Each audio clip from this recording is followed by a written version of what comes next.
வாக்கு தத்தம் தந்தவரே, உந்தன் வாக்கில் உண்மை உள்ளவரே. சொல்லுவோம்.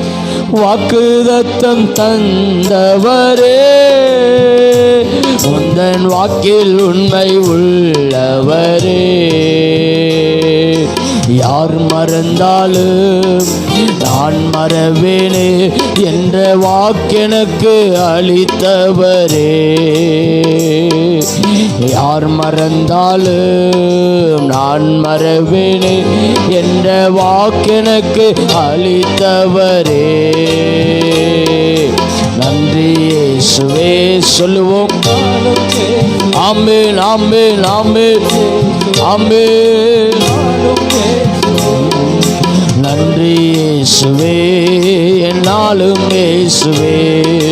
நன்றி இயேசுவே, என்னாலும் இயேசுவே.